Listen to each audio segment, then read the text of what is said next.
Le Gabon, mon pays, est particulièrement attentif à l'initiative ONU 80 qui vise l'efficacité opérationnelle face aux défis mondiaux et à la rationalisation des mandats au sein du système des Nations Unies.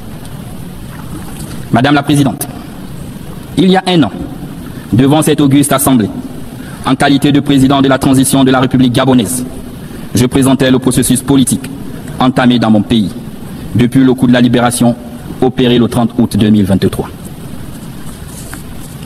Au terme de l'élection présidentielle du 12 avril 2025, dont le processus et les résultats ont été unanimement salués par la communauté internationale, cette transition s'est achevée par mon investiture le 3 mai 2025, en qualité de premier président élu de la République gabonaise, établissant ainsi les bases de l'ordre démocratique.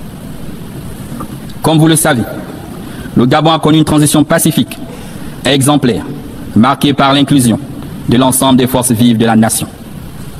Cette transition apaisée, ouverte à un dialogue national inclusif et à un référendum constitutionnel et conforme au chronogramme qu'il s'est fixé, lequel se poursuivra par l'organisation des élections législatives, locales et sénatoriales, libres et transparentes. Pour ce faire, le premier et le second tour des élections jumelées, législatives et locales, s'y tiendront le 27 septembre et le 11 octobre 2025. En ce qui concerne l'élection des sénateurs, celle-ci aura lieu le 8 novembre et le second tour est fixé au 29 novembre 2025, en vue d'un retour définitif à l'ordre constitutionnel dès janvier 2026. Nous pensons légitimement ce processus pacifique et historique pourrait d'ailleurs faire l'objet d'enseignements et d'études dans divers milieux. Le peuple gabonais a puisé les ressorts de ce succès dans son histoire, sa culture de paix et sa vision partagée du futur.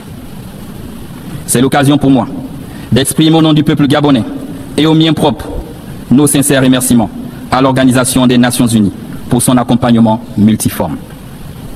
Je sais également pouvoir compter sur l'appui de l'ONU dans le cadre de la mise en œuvre du plan de croissance et développement du Gabon.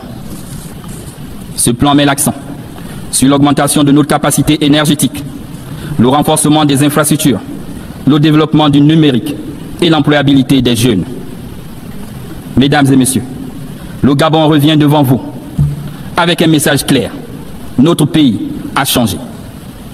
Après des décennies de tensions et de dérives politiques et économiques, le peuple gabonais a choisi la voie de la réconciliation et du renouveau, devenant ainsi le symbole et la preuve qu'il est possible de transformer l'épreuve en espérance, la dépendance en unité, la division en unité, le tout sans effusion de sang.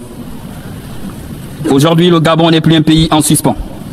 Il est de retour aux côtés des autres États, debout, digne et prêt à assumer toute sa place dans le concert des nations. Le Gabon nouveau, digne d'envie, que mes compatriotes appellent de tous leurs vœux, signifie aussi que l'État gabonais doit désormais être au service de son peuple. Mais notre renaissance nationale serait vaine sans évolution de l'ordre international. Il n'est plus acceptable que les nations africaines restent cantonnées dans le rôle de pourvoyeuses de matières premières, dont d'autres fixent les prix et en tirent profit.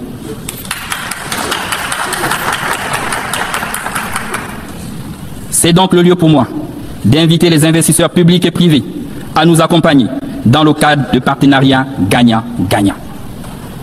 Nous avons décidé de transformer nos ressources sur place, de créer des emplois chez nous, développer des filières industrielles africaines et dialoguer avec le monde sur des bases d'équité, de probité et de respect mutuel pour notre essor vers la félicité.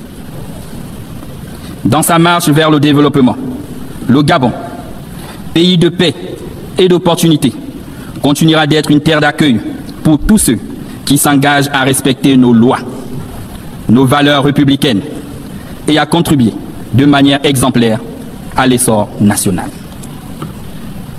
Distingués délégués, mesdames et messieurs, cette 80e session de l'Assemblée générale ayant pour thème « Mieux ensemble, plus de 80 ans et plus pour la paix, le développement et les droits humains », se tient dans un contexte international marqué par des crises économiques, environnementales et sécuritaires qui appellent à un engagement collectif, plus soutenu et plus ferme. Ceci est une invitation urgente à faire face à ces préoccupations, conformément à l'esprit et à la valeur de la Charte des Nations Unies. Mesdames et messieurs, le monde offre aujourd'hui un visage profondément différent, alors que l'humanité n'a jamais disposé d'autant de moyens technologiques pour assurer son bien-être. Jamais la paix et la sécurité internationale n'ont paru si fragiles et si menacées. Il est plus que temps que la paix règne sur la terre, et particulièrement en Afrique, si meurtrie par des conflits dont les donneurs d'ordre et financiers se trouvent hors du continent. Que les âmes se taisent en République démocratique du Congo, au Soudan, dans la Corne de l'Afrique et au Sahel. À cet égard, plutôt que de toujours stigmatiser et condamner les États du Sahel, la communauté internationale gagnerait à les soutenir dans leur lutte contre l'hydre terroriste. Mesdames et messieurs, le 12 décembre 1988, le Gabon reconnaissait officiellement l'État de la Palestine.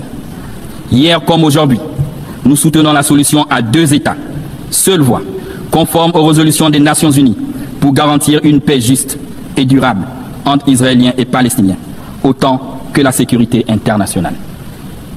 De même, le Gabon ne peut que réitérer sa position en faveur de la levée de l'embargo imposé à Cuba, en raison de son impact négatif sur le bien-être des populations. Nous réaffirmons solennellement notre plein appui aux efforts internationaux menés à travers le monde pour parvenir à la paix. Ces efforts devraient être centrés sur l'humain, notamment les femmes et les jeunes.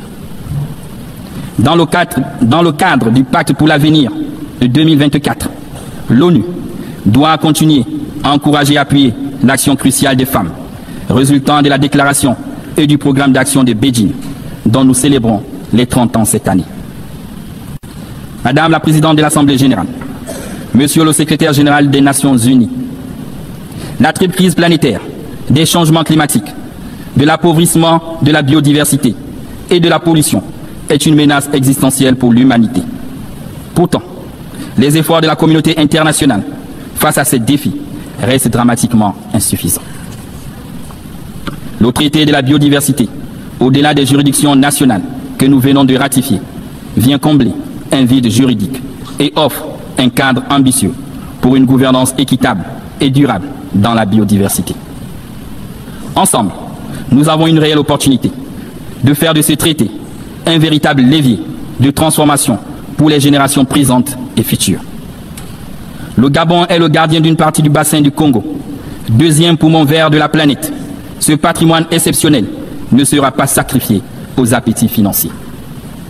Nous demandons un partenariat mondial équitable où la protection de nos forêts s'accompagne d'une juste rémunération pour les services écologiques rendus à l'humanité.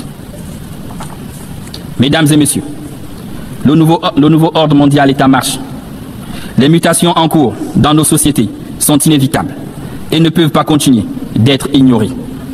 La paix et la justice internationale ne seront garanties que par un multilatéralisme revitalisé, notamment par la réforme du Conseil de sécurité, tenant compte des exigences africaines, exprimées à travers la déclaration de Sirte et le consensus des Unis, auquel le Gabon est fermement attaché. En souhaitant plein succès à nos travaux, je formule mes vœux d'heureux anniversaire à notre organisation. Je vous remercie.